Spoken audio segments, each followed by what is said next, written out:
Bonjour tout le monde, bonjour à tous. Normalement, c'était hier qu'on devait prendre fin le séminaire, mais on a prolongé. Alors, merci d'être venu. Ce matin, nous allons lire la parole. C'est Actes chapitre 3. Lisons du verset 1.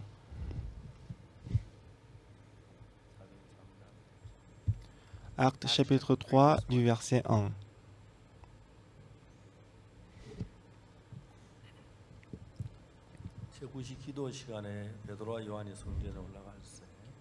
Pierre et Jean montaient ensemble au temple à l'heure de la prière, c'était la 9e heure. Il y avait un homme boiteux de naissance qu'on portait et qu'on plaçait tous les jours à la porte du temple appelé la Belle,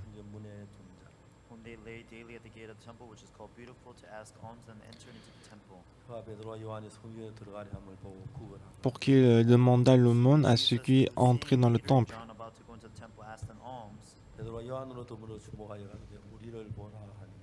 Cet homme, voyant Pierre et Jean qui allaient y entrer, leur demanda l'aumône. Pierre, de même que Jean, fixa les yeux sur lui et dit « Regarde-nous ». Et il les regardait attentivement, s'attendant à recevoir d'eux quelque chose. Alors Pierre lui dit « Je n'ai ni argent ni or, mais ce que j'ai, je te le donne. Au nom de Jésus-Christ de Nazareth, lève-toi et marche. » Et le prenant par la main droite, il le fit lever. Au même instant, ses pieds et ses chevilles devinrent fermes. Dansant, il fut debout et s'est mis à marcher. Il entra avec eux dans le temple, marchant, sautant et louant Dieu. Tout le monde le vit marchant et louant Dieu.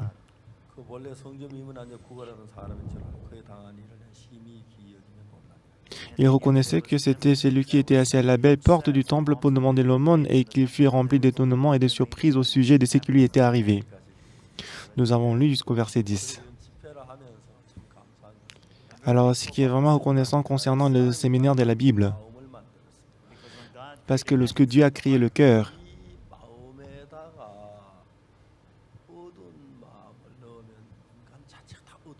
alors si nous mettons de l'obscurité dans le cœur, on devient l'obscur.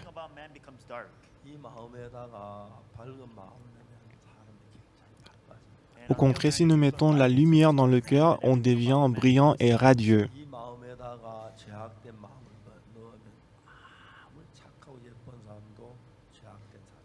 Dans ce cas, si nous mettons du péché, même si apparemment on est beau et magnifique, on va devenir pécheur. Mais dans ce cœur, si nous mettons le cœur de Jésus-Christ, qui que vous soyez, il va devenir comme Jésus-Christ. Il y a quelques jours, j'ai reçu une lettre.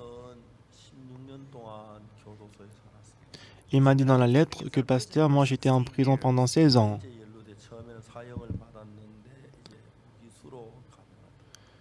Donc au départ, j'étais condamné à mort. Après, c'était réduit, j'étais condamné à vie, à prison à vie. Donc il était en prison pendant 16 ans. Il est sur le point de sortir de prison. Il a dit, moi, si je sors de prison, pasteur, je vais aller te rencontrer. Est-ce que tu peux m'accepter? Donc je lui ai dit, venir.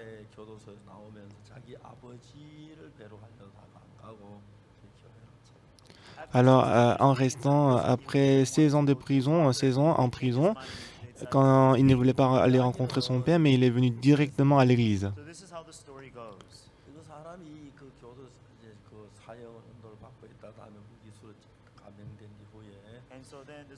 Donc cette personne, au départ, il était condamné à mort et après, il était condamné de prison à vie.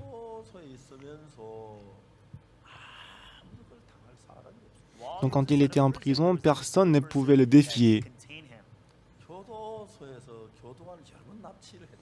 On me dit qu'il a pris l'otage, il a pris les gardiens, les gardes de prison comme otages plusieurs fois.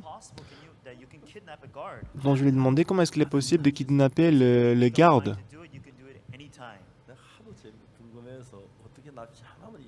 Alors je lui ai demandé comment est-ce que tu as pu kidnapper les gardes de prison.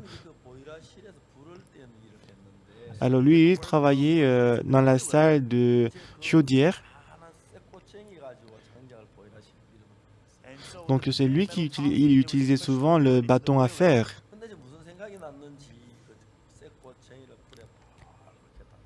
Alors un jour, il a brûlé le bâton à fer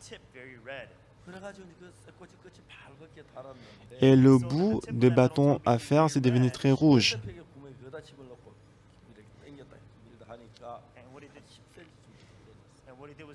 Et ce qu'il a fait, c'est qu'il a mis dans un petit trou et il a commencé à plier le bâton à fer et c'était coupé. Et 10 cm de bâton à fer était coupé. Il l'a caché, il l'a enterré.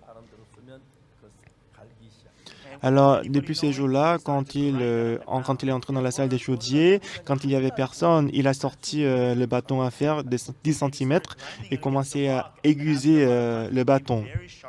C'est devenu très tranchant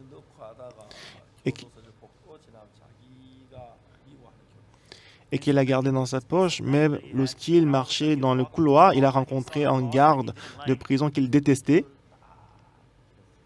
Donc il a placé ses bras sur l'épaule du garde. Et le garde a dit, qu'est-ce que tu fais là? Qu'est-ce que tu fais? Il a mis le bâton à fer très tranchant sur son cou. Il a dit au garde, tu es garde, n'est-ce pas? Mais tu m'as maltraité. Et moi, je te déteste. Moi, je vais mourir, je vais aller au monde qui est éloigné. Mais je ne vais pas y aller tout seul, est-ce que tu veux y aller avec moi? Le garde, il tremblait. Donc il y avait une chambre vide, il est entré dans la chambre avec le garde. Donc, il avait toujours le couteau, il a crié, ramène-moi le directeur des prisons. Fais venir le ministre de la Défense, le ministre de la Justice. Je vais ouvrir la porte. Alors maintenant, le garde, il était en danger. Ben, il dit, mais si je meurs, c'est fini. Est-ce que je vais mourir 2 fois? Non. Bah, il faut les appeler, il faut appeler le ministre de la Justice et directeur de prison. Alors, on ne savait pas comment sauver le gardien de prison qui a été pris comme otage. Alors, toute la nuit, ils discutaient pour voir comment est-ce qu'on peut le sauver. Alors, à 3 heures du matin, une trentaine de personnes, ils ont porté un poteau en bois et ils ont frappé le mur. Et le mur était effondré. Et soudainement, les 2 personnes, ils étaient tombées. C'est vrai que toutes les 2 personnes, ils étaient un peu blessées, mais ils ont pu sauver le gardien de prison. Mais après cet événement-là, personne ne pouvait le déranger.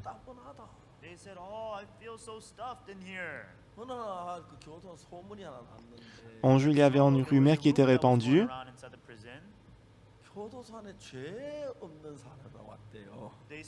Quand il y avait une rumeur qui disait qu'il y a un détenu qui est entré en prison et qu'il dit qu'il n'a pas de péché.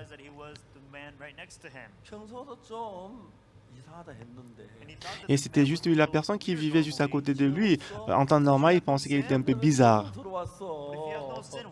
Bah, il a demandé si tu n'as pas de péché, pourquoi tu es entré en prison? Pourquoi tu es entré en prison? Bah, c'est vrai que j'ai beaucoup de péchés, mais j'ai reçu le pardon des péchés. Comment est-ce que tu as reçu le pardon des péchés? Moi, j'ai cru en Jésus-Christ et tous mes péchés sont pardonnés.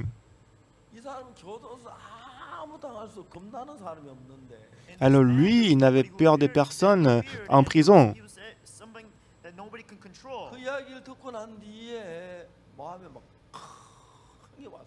Mais lorsqu'il a écouté la parole de ces personnes-là, il était dans la confusion.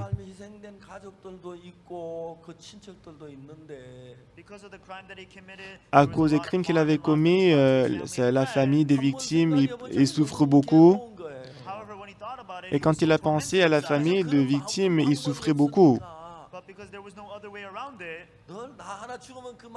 Mais puisqu'il n'y avait pas d'autre moyen pour résoudre ces problèmes, chaque jour il disait que si je meurs, il n'y a pas, c'est fini. Est-ce que je vais mourir 2 fois? Je n'ai pas peur de mourir. C'est ce qu'il disait souvent en prison. Mais lui aussi, de temps en temps, il s'est dit, moi aussi, je vais être affranchi de ses péchés. Moi, je vais laver ses péchés. Mais il ne savait pas comment on fait pour laver le péché qu'il avait commis. Mais un ami qui était en prison, mais il disait qu'il a lavé le péché. Mais soudainement, lui aussi, il avait envie de laver le péché. Moi, j'en ai marre. Moi, je vais être affranchi du péché. Mais je vais m'affranchir du péché. Alors, il a demandé, alors toi, comment est-ce que tu as reçu le salut, le pardon du péché? Alors, il a commencé à expliquer.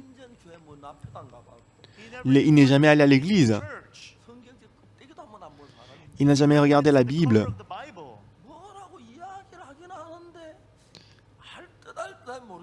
Alors, lui, il a expliqué comment il a reçu le salut, mais il ne comprenait pas du tout. Il paraît qu'il comprenait un peu, mais c'était toujours la confusion. Est-ce que tu peux m'expliquer à nouveau? Est-ce que tu peux encore m'expliquer une fois de plus? Même s'il a expliqué continuellement, mais il ne comprenait pas du tout.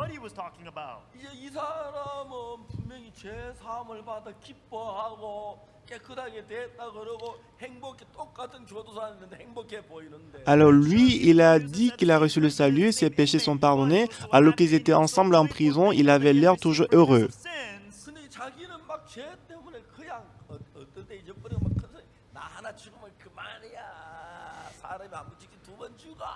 Mais il souffrait toujours à cause du péché. Il dit, ah bah si je meurs, c'est fini, est-ce que je vais mourir 2 fois? Non. Il a failli devenir fou à cause du péché. Moi, je veux recevoir le pardon du péché. Mais même s'il avait expliqué en détail, il ne comprenait pas du tout de quoi il s'agissait. Donc, il a dit que c'était la première fois d'avoir autant de soif. Moi, je vais m'affranchir du péché. Donc, ce sera bien si je crois en Jésus-Christ et mes péchés sont pardonnés. Est-ce que tu peux m'expliquer à nouveau, encore une fois? Même s'il lui avait expliqué en détail précisément, mais lui, il ne comprenait toujours pas. Il a failli devenir fou. Bah, je peux mourir maintenant, mais je vais d'abord résoudre le problème du péché.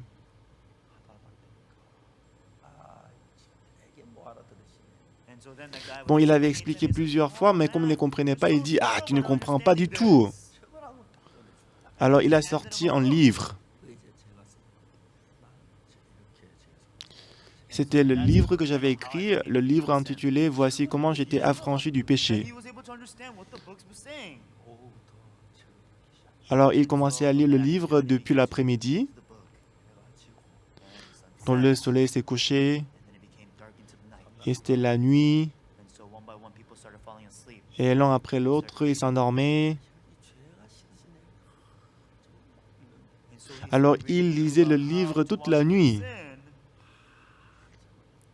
Il lisait continuellement le livre. Mais il y avait une partie qu'il ne comprenait pas. Ah, ça, qu'est-ce que ça veut dire? Ah, ça, qu'est-ce que ça veut dire? Bah, il avait essayé, mais il ne comprenait pas cette partie. Ah, je suis désolé, réveille-toi, réveille-toi. Oh, j'ai sommeil. Je suis désolé, je suis désolé. Qu'est-ce qui se passe? Qu'est-ce qui se passe? Ah, je suis désolé. Oh, je vais t'expliquer demain. Ah, excusez-moi, excusez-moi. Donc, il a dit, bah, ça, je vais t'expliquer. Après l'explication, il comprenait. Et après, il a continué à lire. Ça s'est passé plus de 2 ou 3 fois dans la nuit. Quand l'un après l'autre, comme la parole est entrée dans son cœur, et il était complètement attiré et tiré par le livre.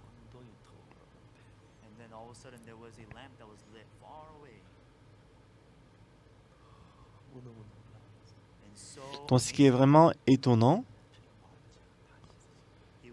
et il était capable de recevoir le pardon des péchés à travers le sang de Jésus-Christ, à travers la lecture. Ah, j'ai reçu le pardon des péchés.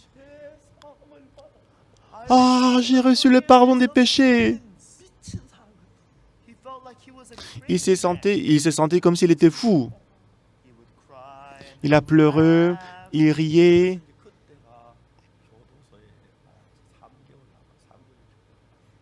Donc, en ce moment-là, il lui restait 3 mois avant de sortir de prison. Il a appelé son père. Il a écrit la lettre à son père. Père, mon père, je vais sortir de la prison telle date.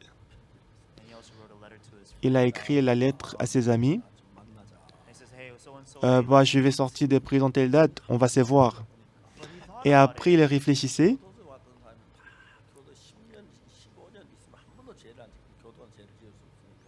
Les gens qui entrent en prison, quand ils restent là pendant 10 ans ou 15 ans, ils ne pêchent pas parce qu'en prison, on ne peut pas pêcher.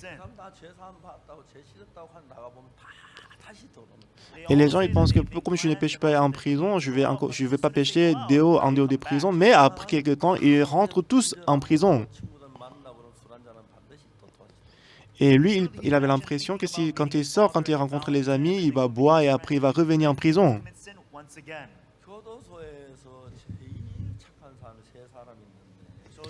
En prison, il y a 3 personnes les plus gentilles. C'était le prisonnier dirigeant du christianisme, le dirigeant catholique, le dirigeant bouddhiste. Ces 3 personnes, ils sont comme les anges, ils sont très gentils en prison. Mais eux aussi, quand ils sortent de prison, ils sont tous entrés en prison.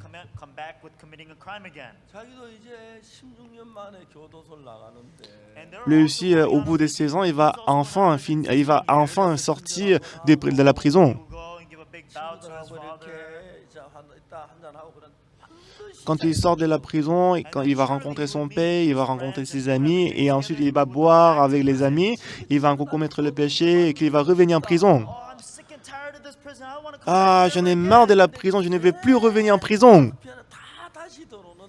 Je voyais que tout le monde qui sortait de la prison, il rentrait en prison. Lui aussi, il pensait que lui aussi va rester toute la vie en prison. Qu'est-ce que je dois faire? Alors, ce qu'il a senti, il a compris qu'avec ses efforts, il ne pourrait s'empêcher de retourner en prison.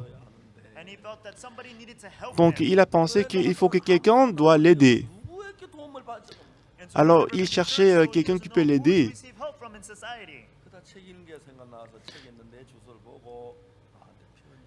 Et tout à coup, il s'est rappelé le livre. Et dans le livre, il y avait mon adresse. Il m'a envoyé la lettre. Pasteur, j'étais en prison pendant 16 ans. Telle date, je vais sortir de la prison. Pasteur, si je sors de prison, pasteur, tu vas m'accepter. Je lui ai dit, venez. Alors, il est venu dans mon église. Il n'a même pas rencontré son père, ses amis. Donc, je lui ai donné une chambre. Donc, je l'ai fait rester dans cette chambre de l'église. Après qu'il est sorti de la prison, il est resté 1 an dans l'église. Pendant 1 an qu'il est resté dans l'église, il était très heureux. Tout le jour, quand il s'est réveillé le matin, dans l'église, il y a beaucoup de toilettes. Il prenait des savons pour nettoyer les toilettes. Et il a aussi jeté les ordures. Il a fait tous ces travaux. Il était très heureux que, ah, ça fait un mois que je suis sorti de la prison, mais je ne suis pas en prison, je suis toujours dehors. Bah, je serais déjà rentré en prison, mais je suis dans l'église, c'est très bien. Ah, ça fait déjà quelques mois que je suis là, je suis sorti de prison, mais je ne suis pas encore retourné en prison. Et pendant qu'il était dans l'église, pendant un an, il était très heureux. Il était en jeûne très précieux. Au bout d'une année, je lui ai demandé d'entrer dans l'école théologique de notre mission. Après qu'il a fini la formation, il est devenu pasteur de notre mission. Et on lui a présenté aussi une sœur très jolie. Il l'a épousée. Alors, il était très heureux. Alors, lui, qu'est-ce qu'il fait maintenant? Il est allé au Kenya. Il est allé au Kenya, il a rencontré le directeur de prison.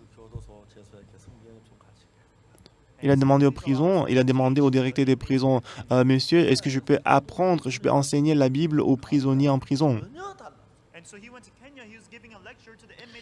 Donc, il est allé au Kenya, il a donné l'étude biblique en prison.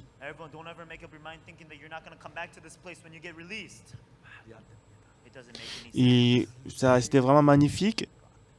Parce qu'il a dit aux prisonniers, ne pensez pas que lorsque vous sortez des prisons, vous n'allez pas retourner en prison. Donc lui, il a expliqué d'une voix très vive. Dans la plupart des cas, lorsqu'un pasteur vient en prison pour donner la prédication, la plupart des gens, ils s'endorment. Mais par contre, lui, quand il donnait les sermons en prison, même s'il prêchait pendant 3 heures ou 4 heures, les gens, ils étaient vraiment attentifs à la parole. Alors lui, il a transformé la prison en école théologique. Après que les détenus ont écouté la parole, ils ont reçu le salut, ils ont changé. Donc c'est très étonnant que tous les gens qu'il avait rencontrés, ils ont changé.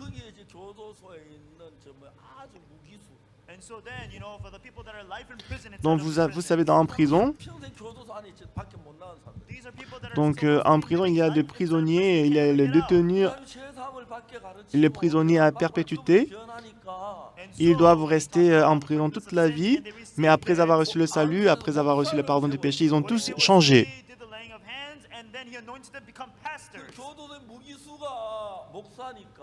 Et les prisonniers à perpétuité, après avoir reçu le salut, ont un compasteur. Parce que les prisonniers à perpétuité, ils sont devenus pasteurs. Normalement, c'est difficile de contrôler les prisonniers à perpétuité en prison. Mais parce qu'ils ont reçu le salut, ils sont devenus pasteurs. L'ambiance, c'était très magnifique. Ils ont tous changé. Donc au Kenya actuellement, on a transformé la plupart des prisons en école théologique.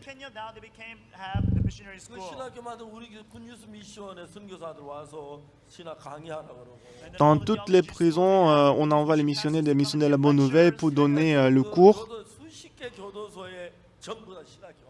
Donc, dans plusieurs prisons au Kenya, on a rendu la prison l'école théologique.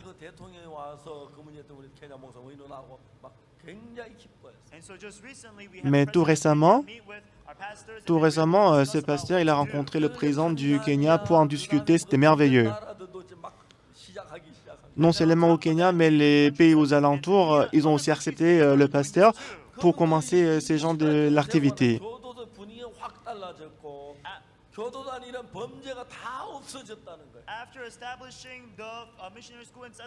Après avoir établi l'école théologique, mais l'école des missions en prison, les taux de criminalité en prison ont tous baissé. Et en plus de ça, les gens qui sont sortis de cette prison, ils ont tous changé.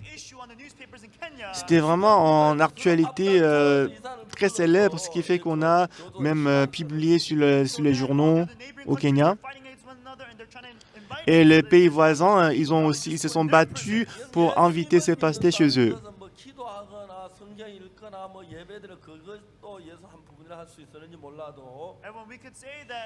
Bien-aimés, on peut dire que prier, donner le culte, c'est servir Dieu. Lorsque vous menez la vie spirituelle, lorsque vous découvrez Jésus-Christ, la première chose que vous allez ressentir, c'est que Jésus-Christ et moi, on est différents.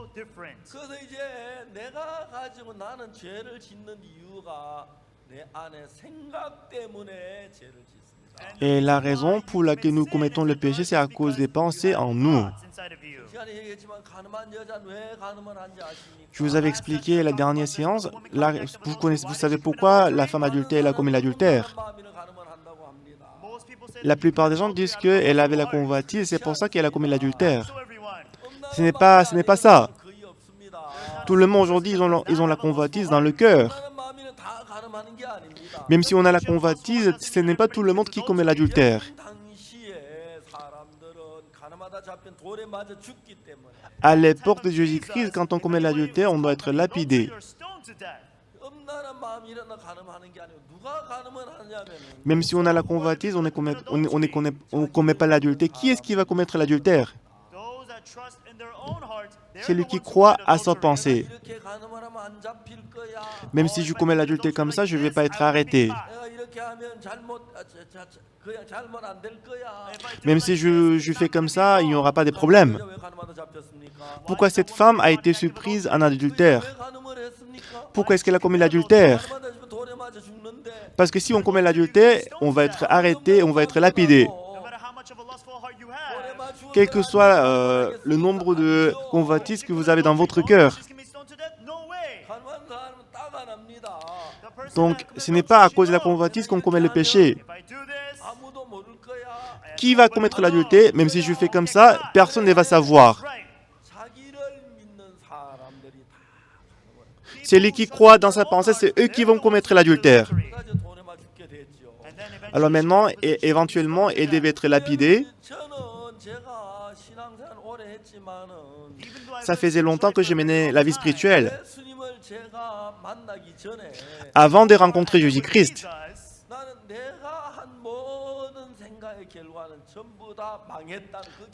moi j'ai compris que tous les résultats de toutes mes pensées étaient l'échec et c'était la mort. À l'âge de 19 ans, je me suis regardé moi-même. Moi, je suis méchant. Je suis vraiment mauvais. Si je suis ma pensée, je vais périr. Et après quoi, j'ai rencontré Jésus-Christ. J'ai rencontré Jésus-Christ.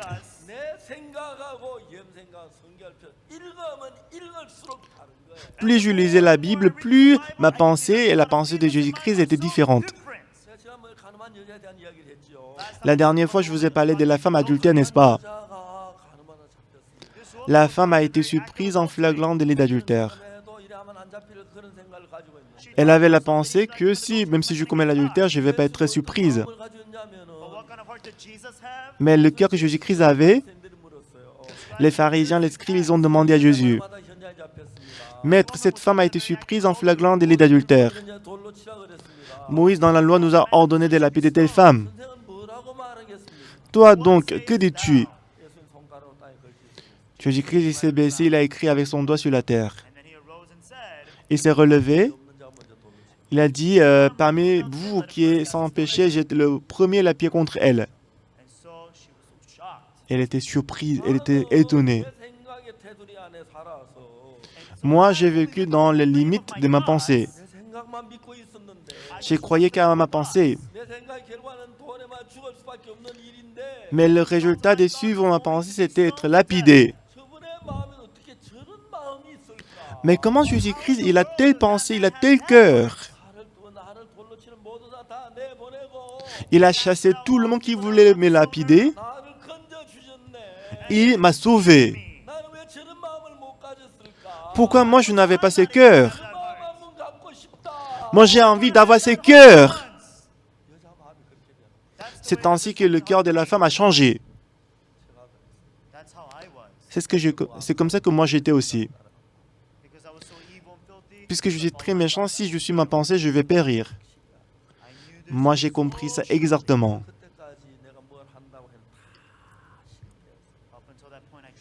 Jusqu'à ce point-là, j'avais essayé plusieurs fois, mais j'ai toujours échoué.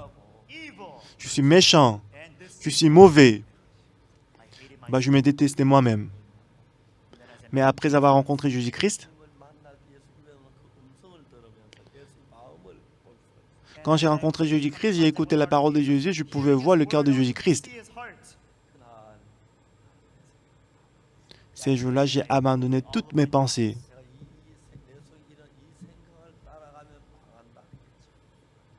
J'ai compris exactement que si je suis ma pensée, je vais périr. Alors j'ai abandonné mes pensées. Le cœur de Jésus-Christ est entré dans mon cœur. C'est certain que j'ai commis le péché, j'étais pécheur. Ce n'est pas une ou deux fois que j'ai commis le péché. J'ai commis beaucoup de péchés, j'étais méchant, j'étais mauvais. Moi aussi, je voulais être propre.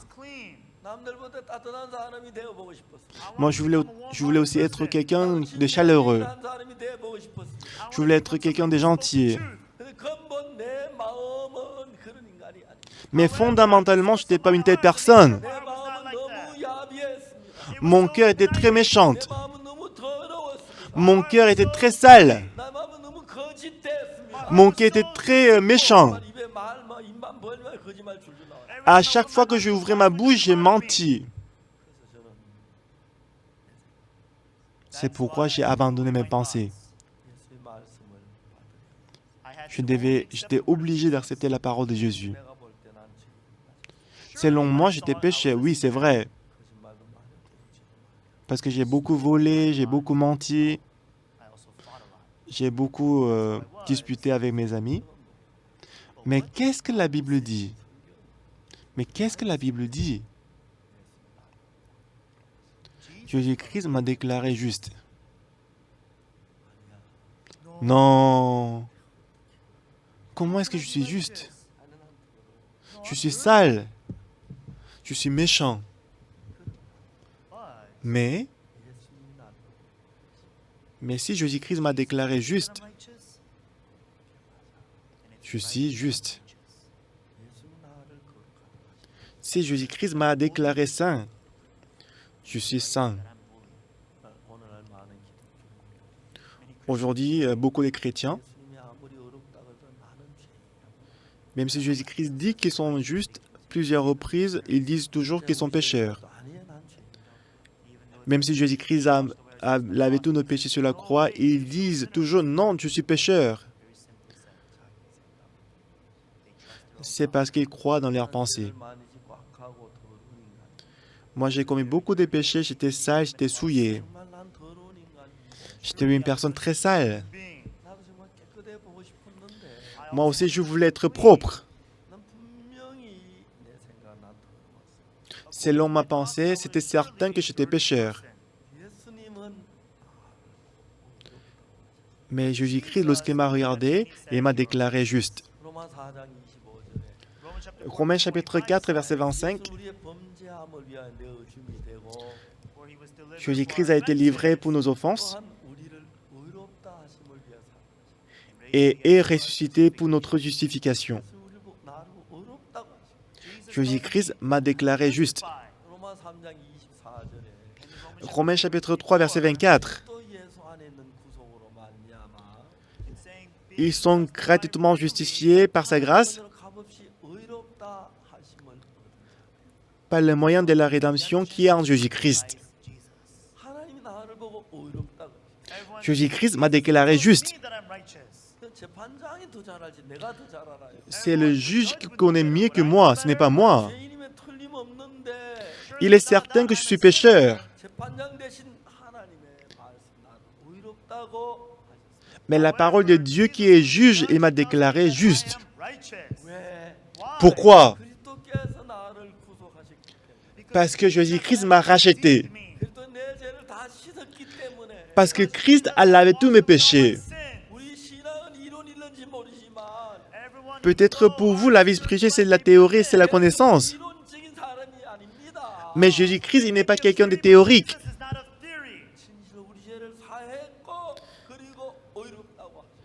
Il a lavé tous nos péchés et qu'il nous a justifiés.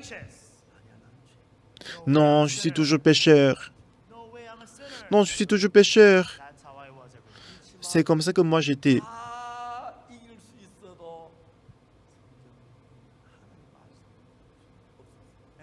Moi, je pouvais surmonter toutes choses, mais je ne pouvais pas vaincre. Je ne pouvais pas surmonter la parole de Jésus-Christ. Donc, la pensée que je suis péché a surgi beaucoup de fois dans mon cœur. C'était certain que j'étais pécheur. Je suis méchant. Je suis sale. Mais Dieu m'a déclaré juste. Jésus-Christ m'a dit que je suis juste. Bien-aimé, comment est-ce que je peux me battre contre Jésus-Christ? Un jour, je t'ai mis à genoux devant Jésus-Christ. Ah, Jésus-Christ, j'ai beaucoup de péchés. Mais Seigneur, si tu m'as déclaré juste, je suis juste. Ce n'est pas parce que je n'ai pas commis le péché que je suis juste. Moi, j'ai cru en Jésus-Christ qui m'a déclaré juste.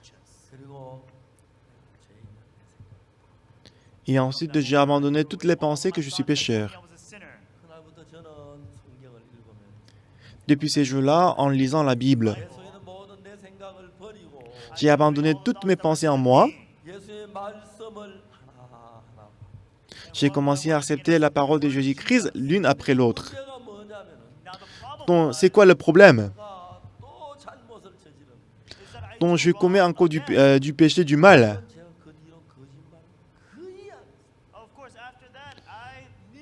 C'est vrai qu'après ça, je n'ai presque pas menti.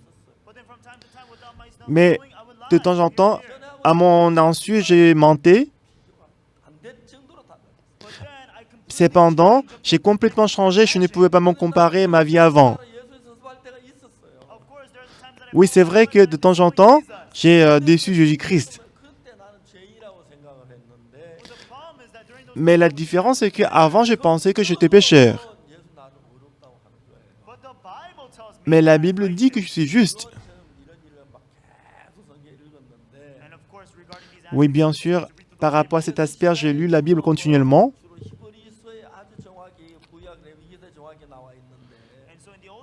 Et dans l'Ancien Testament lévitique et le Nouveau Testament hébreu nous a expliqué ça très en détail. Donc si vous regardez Hébreu, Jésus-Christ a donné en sacrifice éternel.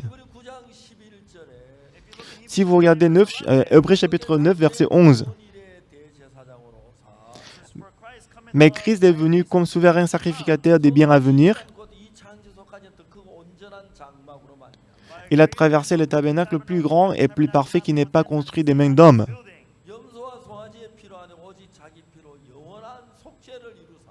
Il est entré une fois pour toutes dans le lieu très saint, non avec le sang des boucs et des veaux, mais avec son propre sang ayant obtenu une rédemption éternelle. Tout le monde. Je pense que je vous ai parlé, j'en ai parlé plus de 1000 fois, 10 000 fois. J'ai appris par cœur ces passages. Mais de temps en temps, parce que je suis âgé, je les oublie. Mais ce sont des paroles comme des bijoux trésors.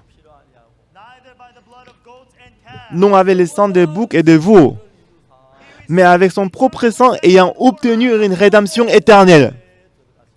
Il est entré une fois pour toutes dans le lieu très saint. Entrer dans le lieu très saint. Dans ce lieu très saint, c'est dans le monde éternel. C'est dans ce lieu qu'il a lavé nos péchés. Il a lavé nos péchés éternellement. Donc, avec son propre sang ayant obtenu une rédemption éternelle. C'est Hébreux chapitre 10. Comme le sacrificateur, on donnait toujours le même sacrifice. Ici, on dit la loi ne peut jamais, par les mêmes sacrifices qu'on offrait perpétuellement chaque année, amener les assistants à la perfection. Mais Jésus-Christ est venu pour se sacrifier pour nous.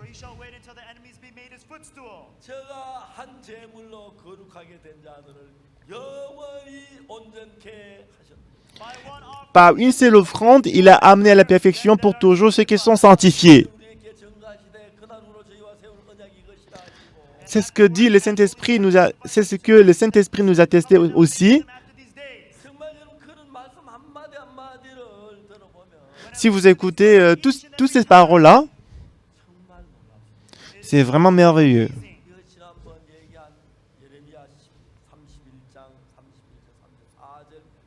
Aussi, je vous ai parlé avant, Jérémie chapitre 31, verset 31 jusqu'au verset 34.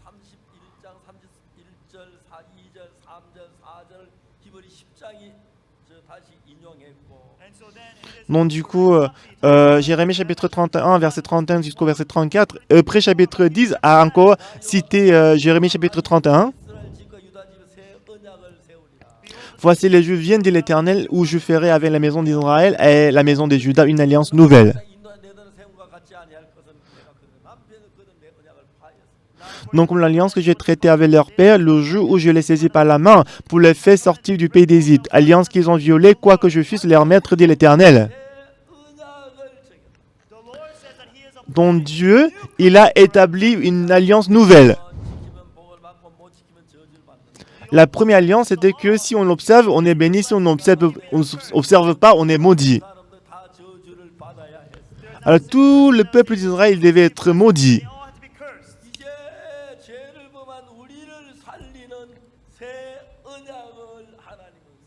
Mais Dieu il a établi la nouvelle alliance pour sauver nous qui avons commis le péché.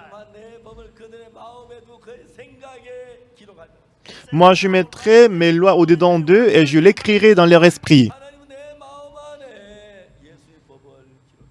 Donc Dieu, dans mon cœur, il a écrit ses lois.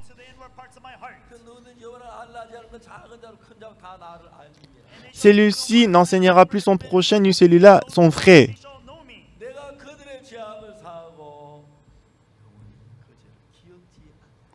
Car je pardonnerai leur iniquité et je ne me souviendrai plus de leurs péchés.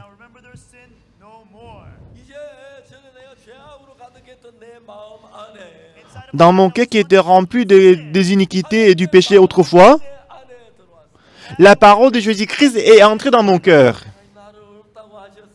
Dieu m'a justifié. Oh, Dieu m'a sanctifié. Il a dit qu'il ne me condamne plus. Le monde que j'ai dans ma pensée et le monde de la pensée de Jésus-Christ était complètement différent. Selon la femme adultère, comment est-ce que Jésus-Christ il peut dire comme ça? Moi, j'étais surprise en adultère, je n'avais pas le moyen de vivre. Je n'avais pas le moyen de me sauver, mais Jésus-Christ avait la sagesse inimaginable. Il est très sage. Tout le monde, ils attendaient pour lapider la femme. Mais Jésus-Christ, il a écrit avec son doigt sur la terre. Est-ce que vous savez pourquoi il a écrit sur la terre? Parce que Jérémie chapitre 31, verset 31, c'était pour établir une alliance nouvelle. Donc la première fois, Dieu il a écrit avec son doigt sur 2 tables de pierre des 10 commandements.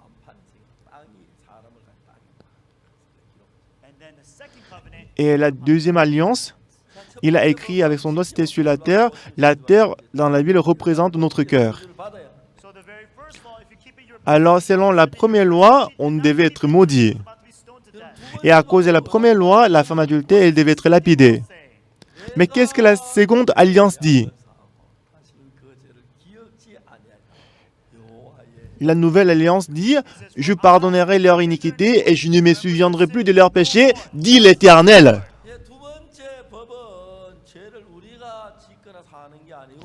Selon la seconde loi, ce n'est pas moi qui pêche, qui lave le péché. c'est moi. Moi, je pardonnerai leur iniquité et je ne me souviendrai plus de leurs péchés. Dieu a dit, c'est lui qui va laver le péché. C'est lui qui ne va pas se souvenir de nos péchés. Nos pensées et les pensées de Dieu sont différentes. En 1962, j'ai abandonné toutes mes pensées. Et puis j'ai accepté la pensée de Jésus-Christ dans mon cœur. Je l'ai accepté et qu'il est devenu mon maître. C'est vrai qu'apparemment c'est ma main, c'est mon visage, c'est mon nez, c'est mes yeux. C'est vrai que M. Oxupak, il est méchant, il est mauvais. Mais de ce moment-là, je n'ai plus cru dans ma pensée. C'est vrai que même maintenant, j'ai beaucoup de pensées qui surgissent dans moi. Mais je ne les crois pas. Je crois uniquement à la parole de Jésus-Christ. Et j'ai commencé à accepter la pensée qui vient du Saint-Esprit.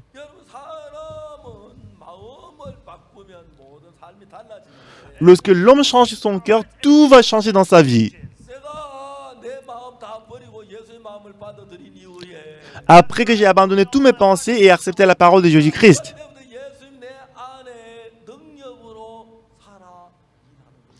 depuis ces jours-là, Dieu a travaillé avec puissance dans mon cœur.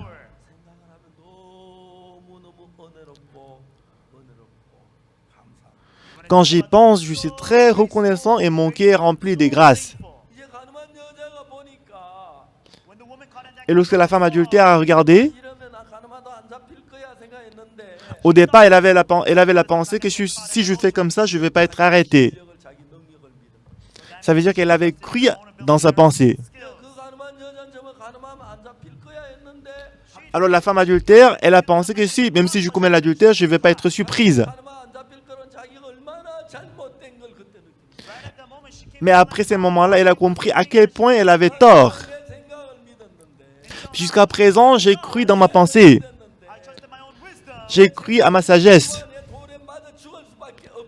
Mais voici maintenant, je suis là, je dois être lapidé. C'est en ce moment-là qu'elle a rencontré Jésus-Christ. Lorsqu'elle a écouté la parole de Jésus-Christ qui est prononcée par lui. La parole de Jésus-Christ est plus sage que ma sagesse. Normalement, elle devait être lapidée. Mais cependant, après que la parole de Jésus-Christ a été prononcée, la pierre est tombée par terre. Et tout le monde qui était là, ils sont tous partis. Les gens, ils voulaient arracher les cheveux de la femme. Tu es sale. On voulait cracher sur elle. On voulait lui donner un coup de pied. On l'a poussée. Les gens qui voulaient le faire. Les gens qui voulaient la lapider, qui voulaient cracher sur elle. Mais à cause d'une parole de Jésus-Christ, ils sont tous partis. Pourquoi je n'ai pas cette sagesse? Si j'avais cette sagesse, je n'aurais pas commis l'adultère. Si j'avais accepté cette sagesse dans mon cœur, même si je rencontre telle situation, ce ne sera pas des problèmes. Alors, pour la première fois, elle a vu la sagesse de Dieu, elle était étonnée.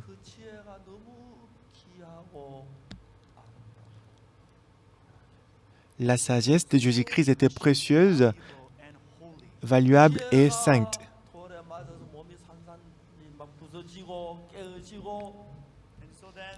Alors normalement, elle devait être lapidée, elle devait être détruite.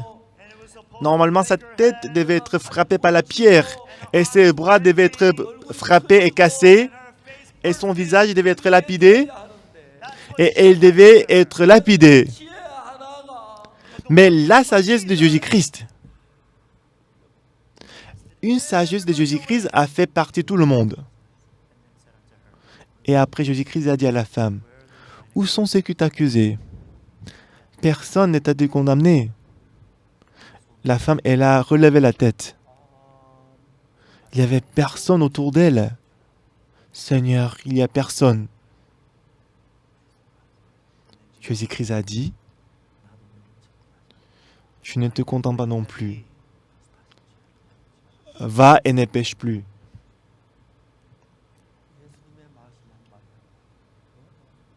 Dans chaque mot, chaque parole de Jésus-Christ était comme un chant. Et la parole de Jésus-Christ a fondu le cœur de la femme. Donc la parole de Jésus-Christ a fondu le cœur de tout le monde qui voulait la lapider. Alors cette femme adultère est retournée à la maison et elle était très touchée dans son cœur. Ces gens-là, ils voulaient me lapider. Ils me maudissaient. Il m'a craché, il m'a donné un coup de pied. Mais c'est Jésus-Christ, pourquoi?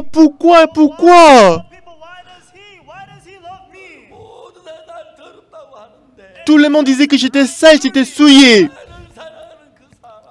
Mais pourquoi il m'aime? Pourquoi il m'a donné cette sagesse?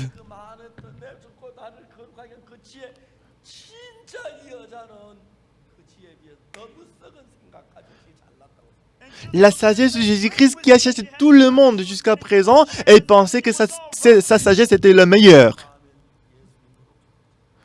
Maintenant, à travers Jésus-Christ, son cœur est rempli de Jésus-Christ.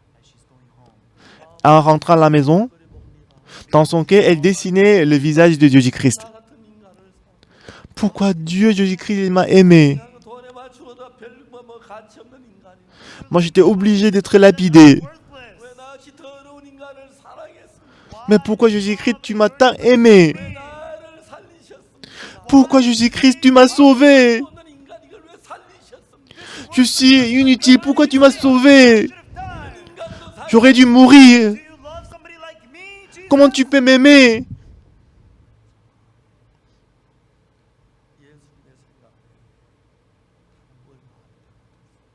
Dans le cœur de la femme adultère, elle ne pouvait pas contenir d'autre chose que Jésus-Christ.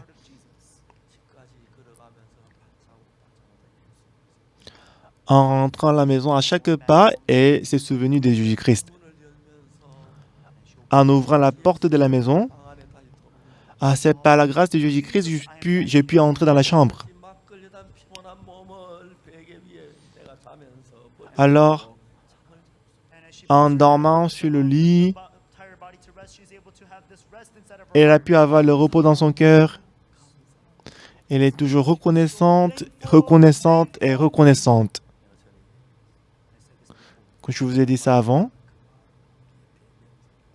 je vous ai dit que la femme adultère nous représente. Elle est comme un pronom parce que l'histoire de cette femme adultère, c'est ma histoire, c'est mon histoire. Tout le monde, moi j'étais censé d'aller en enfer. Jésus-Christ qui a sauvé cette femme adultère. Jésus-Christ qui a sauvé le malfaiteur sur la croix. Jésus-Christ qui a promis le paradis aux malfaiteurs. Jésus-Christ, il m'a accordé la même grâce. À chaque fois que je lisais le cœur de Jésus-Christ dans la Bible, je pouvais ressentir le cœur de Jésus-Christ. J'ai lu la Bible. C'est toujours la même parole.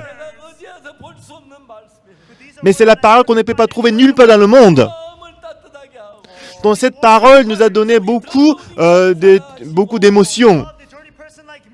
Je suis une personne très sale. Plus je lisais la Bible,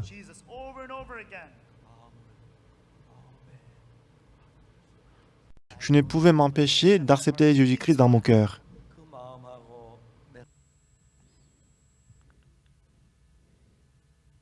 Le cœur de Jésus-Christ et le cœur que j'avais jusqu'à 19 ans, c'était complètement différent. Il est très saint, il est très juste, il est plein d'amour et il est très très sage. Moi, j'étais très stupide. J'étais insensé. J'étais méchant. J'étais mauvais. Moi, je me détestais. Jésus-Christ, il était très généreux.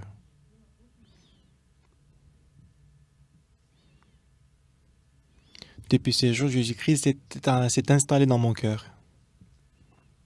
Moi, je sais très bien qu'il y a beaucoup de pensées qui surgissent dans mon cœur. Mais ce sont des pensées qui viennent de la chair. Ce sont des pensées qui viennent de Satan. Et en lisant la Bible, j'étais capable de découvrir le cœur de Jésus-Christ. Je pouvais voir la couleur du cœur. Je pouvais ressentir le cœur de Dieu. Je pouvais voir la sagesse de Dieu. Je pouvais voir la paix de Dieu en voyant son amour.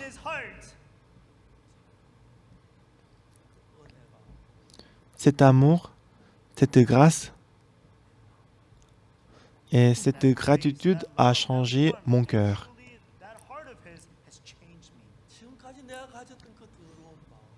Le cœur sale que j'avais jusqu'à présent, l'orgueil que j'avais jusqu'à présent dans mon cœur, le cœur méchant que j'avais jusqu'à présent en moi,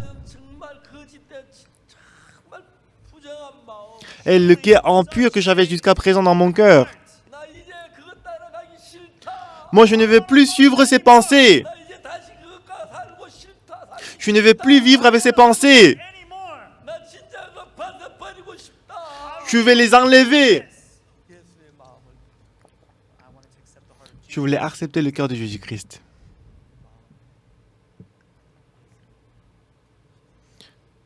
Jésus-Christ, il s'est mis à entrer dans mon cœur et travailler en moi.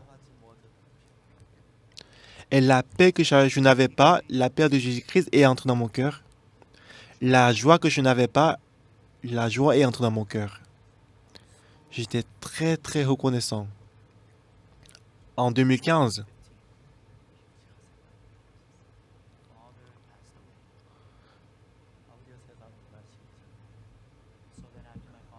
en 1995, mon père est décédé. Et avant que mon père décède, je lui ai prêché l'évangile.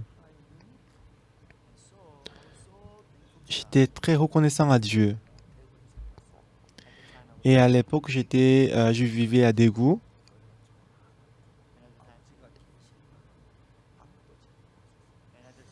Et en ce moment-là, et dans l'église, il n'y avait pas, la chambre pour loger mon père.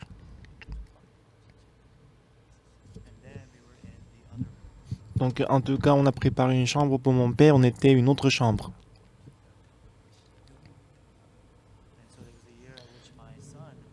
C'était l'année où mon fils Yongguk est né. Et mon père, il a beaucoup aimé son petit-fils Yongguk.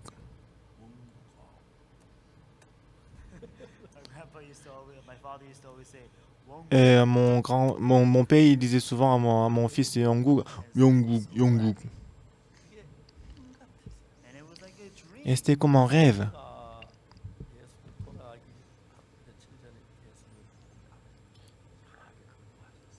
Donc quelques jours avant de sa mort, je lui ai prêché l'évangile, mais il a refusé l'évangile. Un jour, mon père m'a appelé. Et moi et ma femme, on est entrés dans sa chambre. Il était couché, mais dès qu'il m'a vu, il s'est relevé. Mais puisqu'il avait l'ulcère de l'estomac très griève, il a vomi du sang. On était tous étonnés. Et tout le monde pensait que c'est la fin de mon père.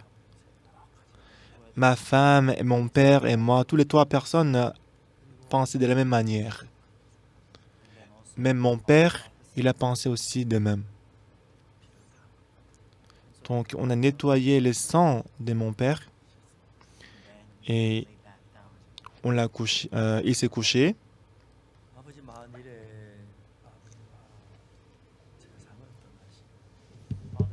Alors on lui a dit, papa, si tu meurs,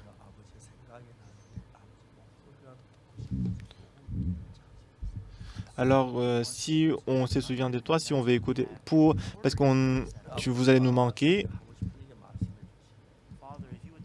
donc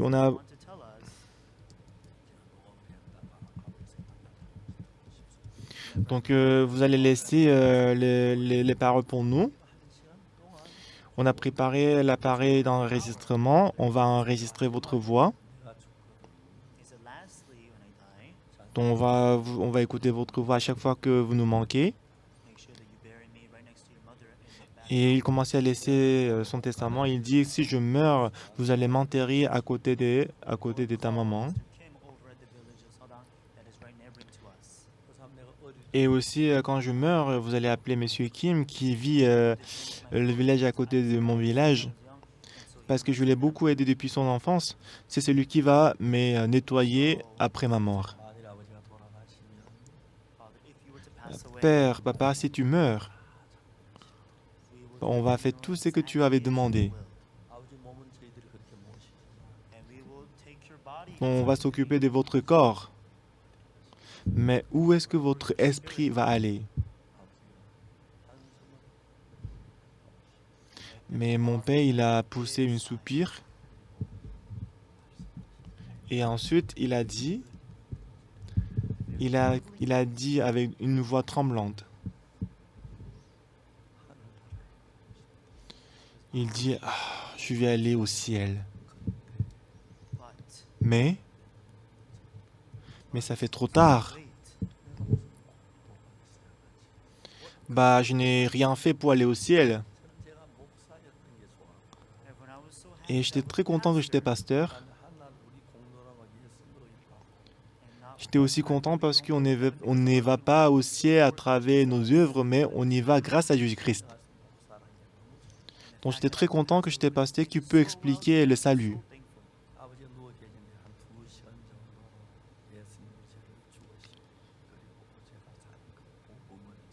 Pendant 2 heures, j'ai lui expliqué comment Jésus-Christ est venu dans ce monde et comment le péché est lavé.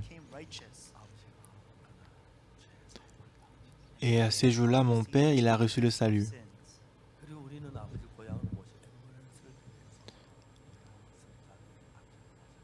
Alors on a emprunté l'ambulance pour ramener mon père à sa ville natale, Sonsan. C'est l'endroit c'est la ville où mon père il est né. C'est la ville où il a passé la plupart de sa vie. Le lendemain matin, il s'est réveillé et m'a appelé. Et ma fille, elle s'appelle Unsuk. Il n'appelait pas moi ma fille Unsuk, mais il appelait plutôt Wonsuk. Il a dit, hey, papa, le père de Unsuk. Oui. Il m'a dit, hier, j'ai pris l'ambulance et je suis arrivé à Sonsan, mais j'étais très confortable.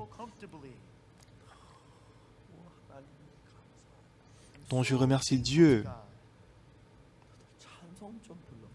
Est-ce que vous pouvez chanter pour moi? Moi, je n'imaginais pas que mon père il allait me demander de chanter pour lui.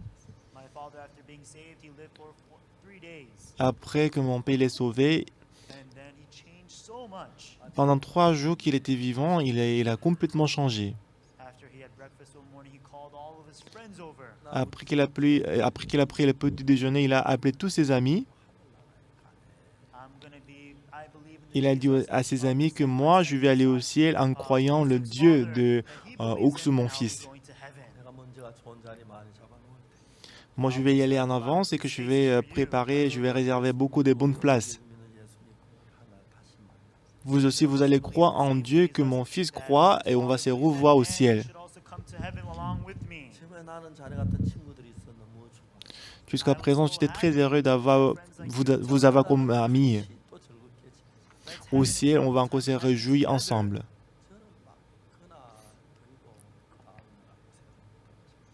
Et le lendemain, mon père il est décédé.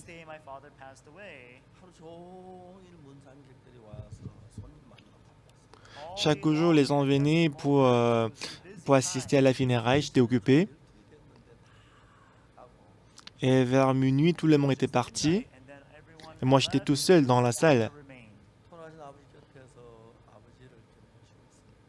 Donc, j'étais juste à côté de mon père qui est décédé. Pour la première fois de ces jours-là, j'ai ouvert la porte et je suis sorti.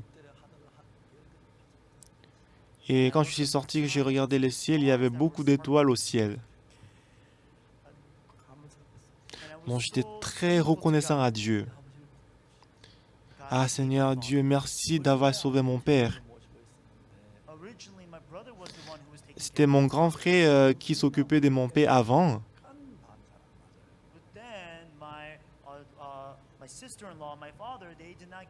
Mais ma belle-sœur, la femme de mon grand frère et mon père, ils ne s'entendaient pas.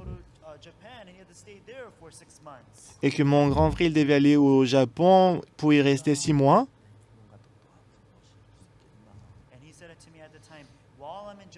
Et il m'a demandé, pendant que je suis au Japon, pendant que je suis au Japon pour 6 mois, est-ce que tu peux t'occuper du papa? Je dis à mon frère que bien que ma maison n'est pas très bonne, mais je voudrais avoir papa dans ma maison. S'il n'était pas chez moi, il n'aurait pas pu recevoir le salut.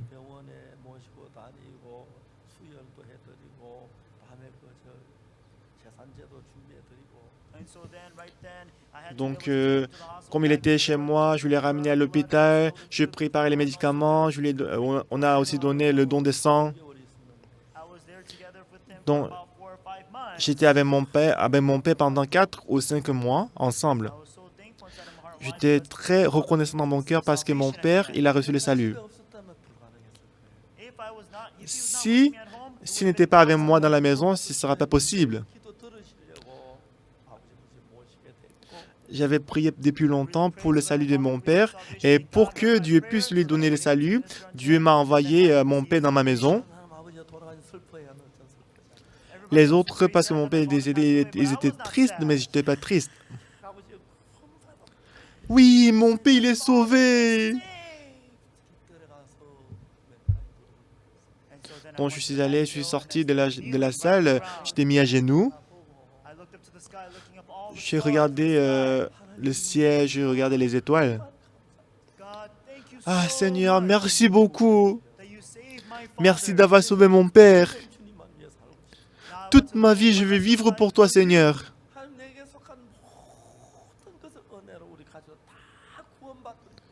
Dieu, il a conduit tous les membres de ma famille pour le salut.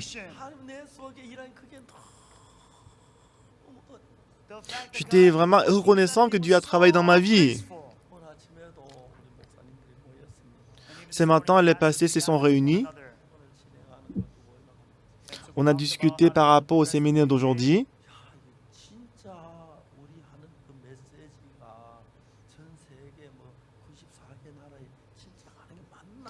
J'ai demandé, est-ce que c'est vraiment vrai que notre message est diffusé dans plus de 94 pays?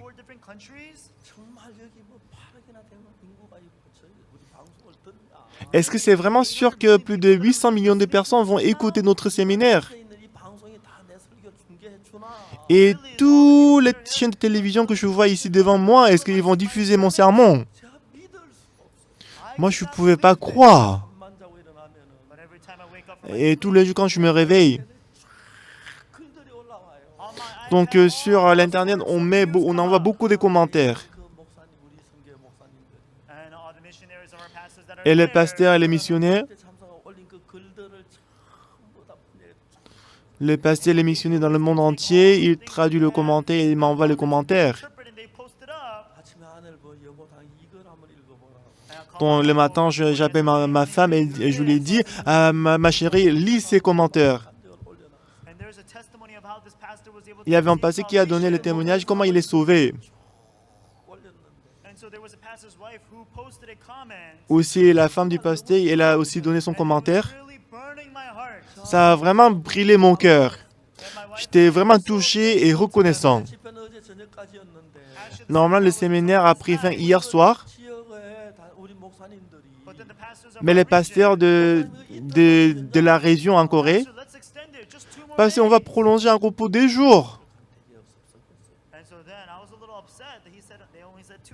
Donc j'étais un peu fâché parce qu'ils ont dit 2 jours. Pourquoi ils ont dit 2 jours de plus? On doit plutôt prolonger pour 2 ans ou 3 ans. J'étais très reconnaissant. Tout le monde, quand je vivais avec mon propre cœur, à chaque fois que j'ai ouvert ma bouche, la méchanceté est sortie.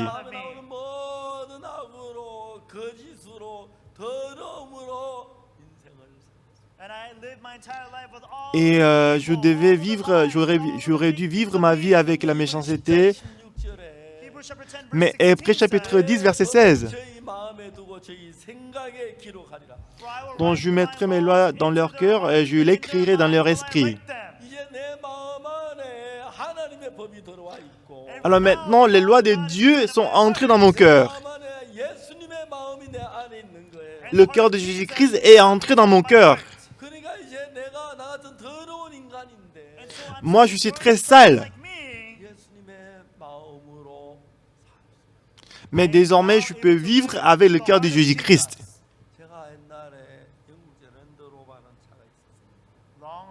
Il y a longtemps, il y avait une voiture, donc la marque c'est Range Rover. Dans notre émission, il y avait un missionnaire qui avait cette voiture. On utilisait cette voiture ensemble.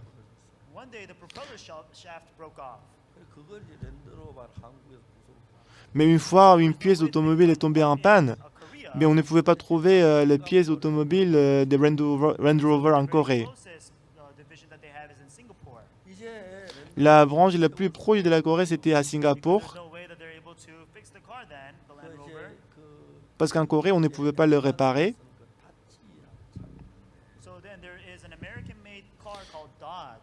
Aussi, il y a une voiture américaine qui s'appelle Dodge.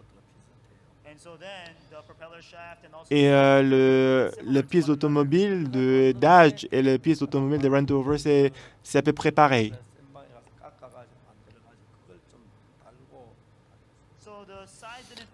Donc du coup, la taille, c'est un peu différent, ce qui fait qu'on est allé au garage, on a coupé un peu le propeller et on a utilisé cette pièce.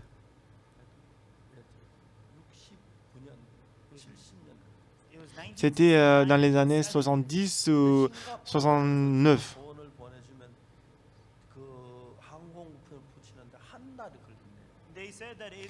Et on m'a dit que s'il envoie les pièces automobiles de l'Angleterre, ça prendra un ou 2 mois. Aujourd'hui, si on l'achète le matin, on peut le recevoir dans l'après-midi.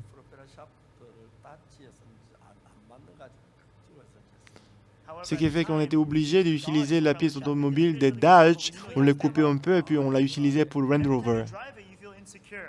Lorsque vous conduisez la voiture, lorsque vous étiez au volant, c'était pas sécurisé.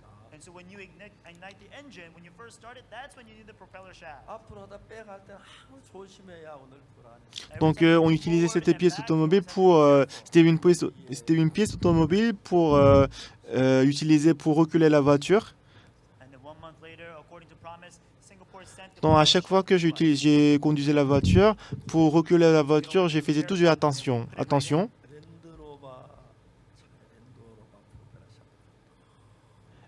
Et comme promis, un mois après, la branche qui était à Singapour nous a envoyé la pièce automobile. Lorsqu'on a monté cette pièce automobile à la voiture Range Rover, ça marchait très bien. Nous sommes les gens qui sont créés par Dieu. Jusqu'à présent, nous avons vécu avec le cœur de Satan, étant trompés par Satan. Mais après avoir rencontré Jésus-Christ, on abandonne nos pensées en acceptant la parole de Jésus-Christ dans notre cœur. La paix est entrée dans le cœur. Aujourd'hui, nous avons lu l'histoire de Pierre. Maintenant, on n'a plus de temps. Le temps est déjà écoulé. Simon-Pierre, en allant au temple, il a rencontré le boiteur. Donc, vous savez, le tout dernier chapitre de Jean, qu'est-ce qui s'était passé? On voit que le dernier chapitre de Jean, il y a une conversation entre Jésus-Christ et Pierre à la mer de Galilée. Simon-Pierre, il a aimé Jésus-Christ plus que les autres. Le jour où Jésus-Christ était livré, Jésus-Christ a dit aux disciples qu'aujourd'hui vous allez m'abandonner. Mais Pierre, il a dit, même si je dois mourir avec vous, avec toi, je ne vais pas te renier. Mais Jésus-Christ a dit, avant que le coq chante, tu me renieras 3 fois. Après, Jésus-Christ il est parti à Gethsemane pour prier. Et Judas Iscariote, il a ramené les soldats.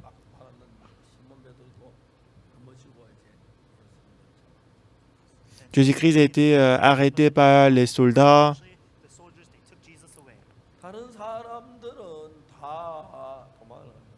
Alors tous les autres disciples, ils ont pris la fuite. Mais le disciple de Jésus-Christ, Jean, il connaissait très bien le souverain sacrificateur.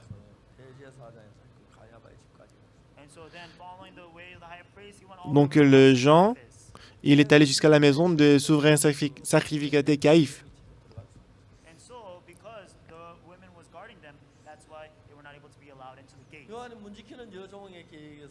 Mais normalement, il y avait une servante à la porte qui gardait pour empêcher les gens d'entrer. Jean, en entrant par la porte, il a dit à la servante que Pierre, il va entrer, tu vas la laisser partir, tu vas le laisser entrer.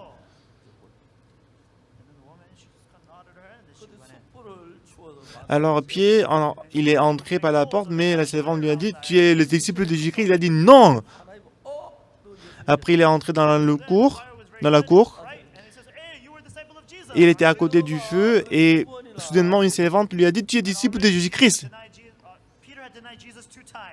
Pierre, il a dit non. Il a renié Jésus-Christ 2 fois. Et après, Pierre, il a renié encore Jésus-Christ 3 fois. 3e fois, le coq a chanté. Comment est-ce que le coq chante? Kokyo. C'est le coq coréen. Le coq coréen, il chante Kokyo. Comment est-ce que le coq en Côte d'Ivoire chante? Coucou, coucou. Et comment est-ce que le coq américain chante?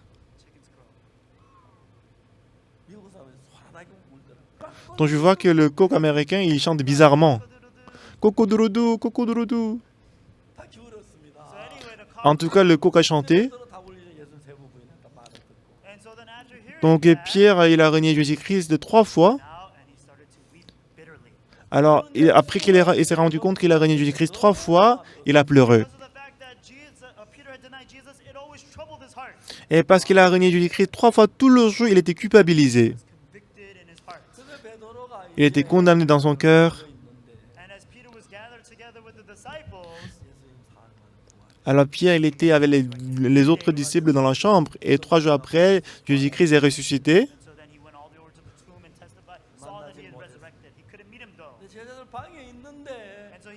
Alors le Pierre, il était avec les disciples dans la chambre. Jésus-Christ est entré dans la chambre. Mais Pierre, il n'avait pas de force. Normalement, il devait dire, ah Jésus-Christ, tu es ressuscité, c'est bien. Mais au fond de son cœur, il a dit, j'ai renié Jésus-Christ 3 fois. Ah, je dois demander l'excuse à Jésus-Christ. À Jésus-Christ, je suis désolé. Mais c'était pas facile pour lui de dire ça. Alors il a hésité. Entre-temps, Jésus-Christ, il est parti. Donc Pierre, il est tombé dans la condamnation. Comment est-ce que je peux m'appeler disciple de Jésus-Christ? Comment est-ce que je peux m'appeler l'apôtre de Jésus-Christ? J'ai renié Jésus-Christ 3 fois. Non, je ne suis pas disciple. Plus il y pensait, plus il souffrait. Donc j'avais dit que je n'allais pas renier Jésus-Christ. Mais j'ai renié Jésus-Christ. Comment est-ce que je peux m'appeler le disciple de Jésus-Christ? Non.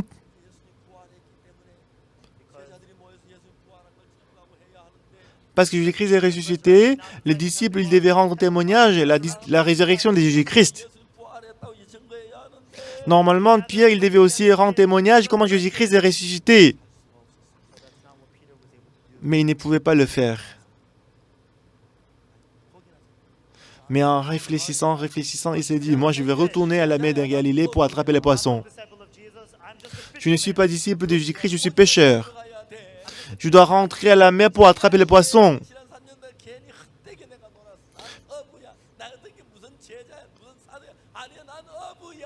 J'ai passé 3 ans avec Jésus-Christ pour rien. Moi, je ne suis pas disciple, je suis pécheur, je dois attraper les poissons. Donc, il est retourné à la mer pour attraper les poissons. Les disciples ont dit à Pierre, pourquoi tu fais comme ça? Jésus-Christ est ressuscité.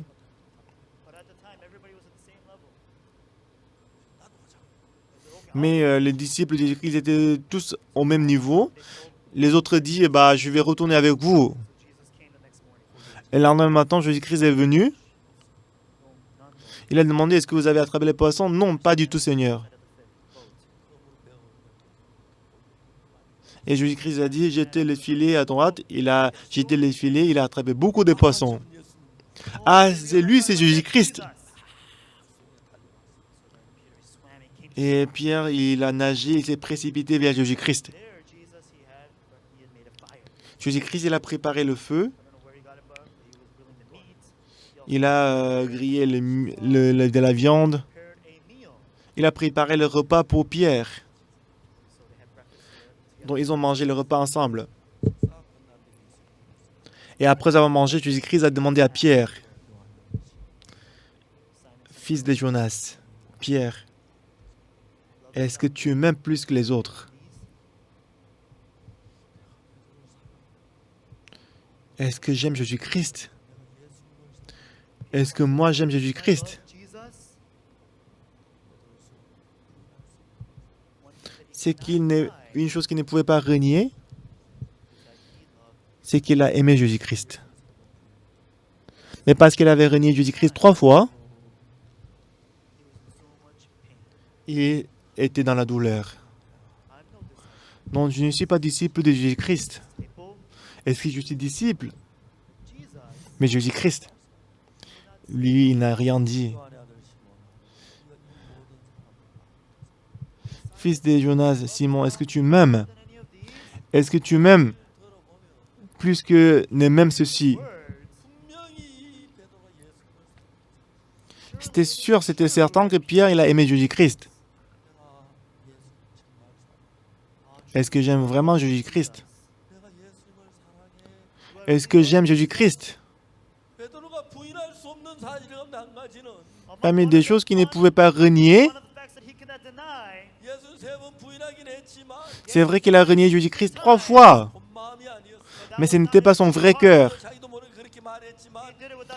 Il a renié Jésus-Christ à son insu. Mais au fond de son cœur, il avait l'amour pour Jésus-Christ. Mais Pierre, Satan l'a fait regarder seulement le fait qu'il a renié Jésus-Christ. Tu n'es pas qualifié d'être le disciple de Jésus-Christ, tu n'es pas apôtre, tu dois retourner à la mer pour attraper les poissons. Tout le monde, comme de la même manière que Satan a parlé à Pierre. Est-ce que vous savez combien de fois il vous parle? Il vous demande, est-ce que vous êtes vraiment sauvé? Est-ce que vous êtes vraiment sauvé? Vous êtes disciple de Jésus-Christ? C'est comme ça qu'il vous parle. Mais Jésus-Christ, ce qu'il a fait, c'est qu'il a rappelé, il a suscité l'amour de Jésus-Christ dans le cœur de Pierre. Simon, fils de Jonas, Est-ce que tu m'aimes? Est-ce que tu m'aimes plus que ne m'aime ceci? C'est vrai que dans le cœur de Pierre, il a renié Jésus-Christ 3 fois. Mais une des choses qu'il ne pouvait pas renier dans son cœur, c'est qu'il a aimé, il a vraiment aimé Jésus-Christ. Jésus-Christ, tu sais que je t'aime, Seigneur. Paie mes brebis. Paie mes brebis. Il a dit ça 3 fois.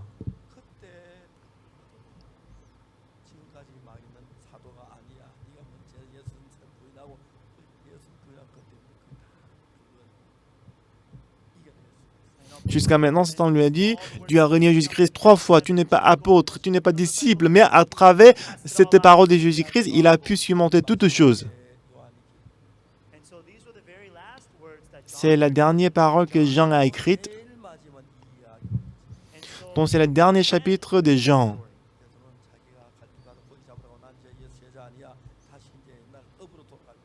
Pierre, il a dit, moi je ne suis plus disciple de Jésus-Christ, il voulait retourner à la mer pour attraper les poissons.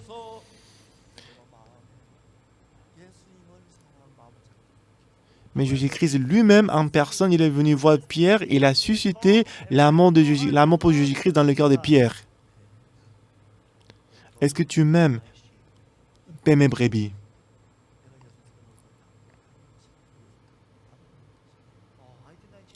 Bah, j'ai renié Jésus-Christ 3 fois, mais Jésus-Christ, il m'a confié ses brebis. Ah oui, Jésus-Christ. Oui, Jésus-Christ, merci. Oui, j'étais trompé par Satan. J'ai renié Jésus-Christ. Ce n'était pas mon vrai cœur. Je l'ai fait à mon insu. J'étais très tourmenté à cause de ça, mais je crois que mes péchés sont lavés sur la croix. Maintenant, je suis apôtre. C'est comme ça qu'il a changé son cœur. Aujourd'hui, beaucoup de gens, après avoir reçu le pardon des péchés, ils sont trompés par Satan. Non. Les ministres, ils s'enfuient. J'avais essayé, mais ça ne marche pas.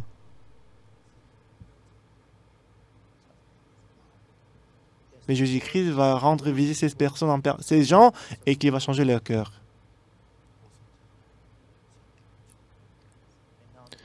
Et Pierre, au jour des Pentecôtes, il était rempli du Saint-Esprit. 3000 personnes ont été sauvées à travers Pierre. Mais le boiteux de naissance devant la porte, appelé la Belle, il était sauvé et 5000 personnes ont été sauvées à travers lui. Lorsqu'il a vu le boiteux de naissance pour la première fois devant la porte, lorsqu'il a vu, ce n'était plus Pierre d'avant. Oui, c'est vrai que moi, je ne peux pas guérir ces malades. Mais Jésus-Christ est présent dans mon cœur. Jésus-Christ, il a suscité mon cœur de guérir ces malades. Ce n'est pas mon cœur à moi, c'est le cœur de Jésus-Christ. Regarde-moi. Tout le monde les a regardés. Il a dit, je n'ai ni or ni argent, mais au nom de Jésus-Christ de Nazareth, je te dis, lève-toi, prends-toi les marches.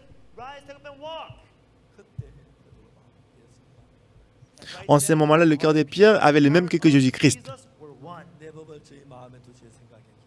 Je mettrai mes lois dans leur cœur et je les écrirai dans leur esprit. Pendant des milliers d'années, on était sous la pensée de Satan. Mais après qu'on est sauvé par le sang de Jésus-Christ,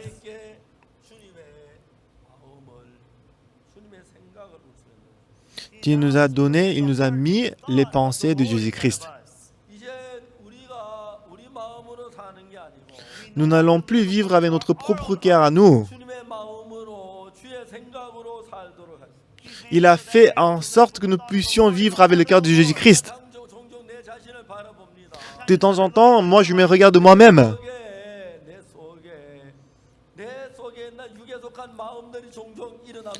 De temps en temps, la pensée qui appartient à la chair surgit dans notre cœur. Non, je suis mort avec Christ. Je suis crucifié avec Christ. Donc désormais, c'est Jésus-Christ qui vit en moi. Jésus-Christ, il va susciter un nouveau cœur en moi. Va et prêche l'évangile, élever les disciples, enseigner la vie spirituelle, enseigner comment on peut être né de nouveau. Jésus-Christ, dans mon cœur, il m'a conduit. Pendant les derniers 50 ans, j'ai suivi la parole de Dieu. Donc je pouvais voir que Dieu était vivant dans mon cœur, il a travaillé, c'était merveilleux. C'est vrai que c'est ma bouche qui parle. C'est mes mains qui marchent, qui travaillent. C'est ses pieds qui marchent, mais Jésus-Christ est vivant dans mon cœur. Parce que Dieu, il met son cœur dans mon cœur. Quand je lis la Bible, quand je lisais la Bible avec mon cœur, quand je lisais la Bible avec le cœur de Jésus-Christ, c'était différent. Quand j'ai prié avec le cœur de Jésus-Christ, lorsque j'ai prié avec mon cœur, lorsque j'ai prié avec le cœur de Jésus-Christ, il y avait une grande différence et que j'ai vu comment Jésus-Christ a travaillé.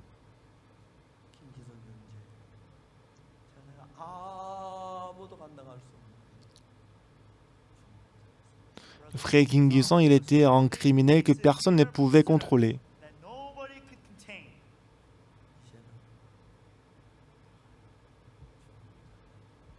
Mais maintenant, il n'est plus criminel. Il est l'ange de Dieu. Il va dans plusieurs pays. Il a changé toutes les prisons. C'est vrai qu'il est plus jeune que moi. Oui. Mais il est en serviteur de Dieu très précieux.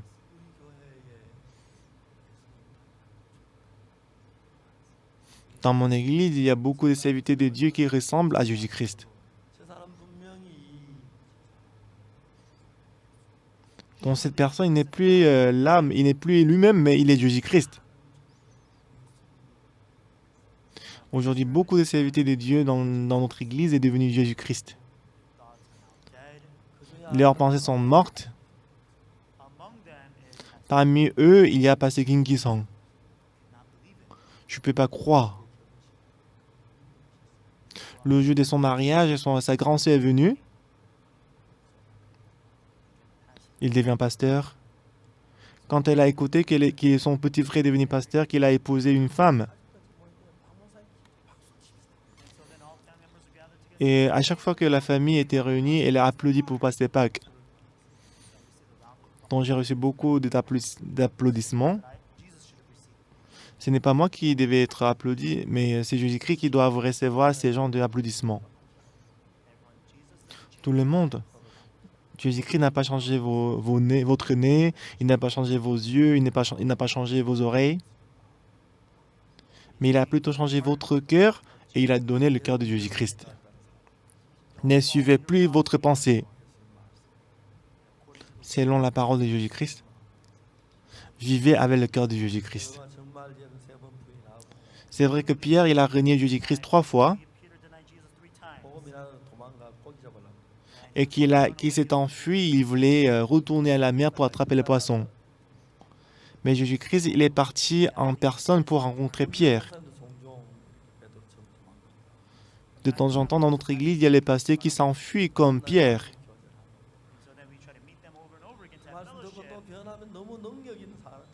Mais quand on les rencontre, après avoir écouté la parole, quand ils acceptent la parole, ils changent énormément.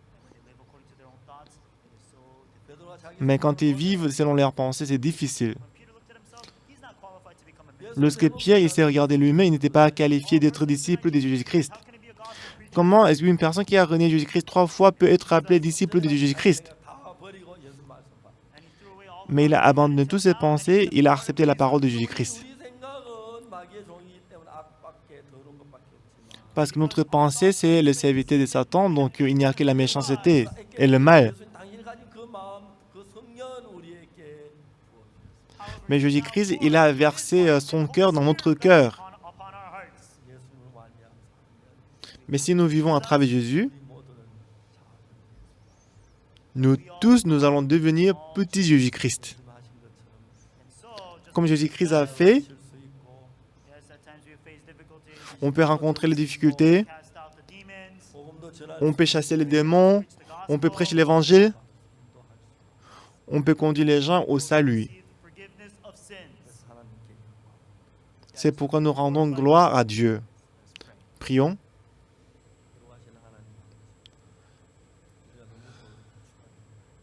Éternel Dieu Tout-Puissant, nous sommes très méchants et sales. Ce n'est pas nos mains qui sont sales, ce n'est pas nos pieds qui sont sales, mais c'est le cœur qui est sale. On vivait avec toutes les méchancetés. Mais Seigneur, merci d'avoir changé notre cœur en cœur de Jésus-Christ. Seigneur, on était très fatigués de notre pensée. Mais je suis reconnaissant parce qu'on peut vivre avec le cœur de Jésus-Christ. Jésus-Christ est vivant dans notre cœur, il travaille. Pour tous ceux qui écoutent ces paroles, permets-nous de vivre avec le cœur de Jésus-Christ. Merci de nous avoir donné ce temps précieux. Nous te glorifions. Et j'espère que tous ceux qui écoutent la parole, que la grâce de Dieu soit avec eux. J'ai prié au nom de Jésus-Christ. Amen. Merci beaucoup. Merci tout le monde.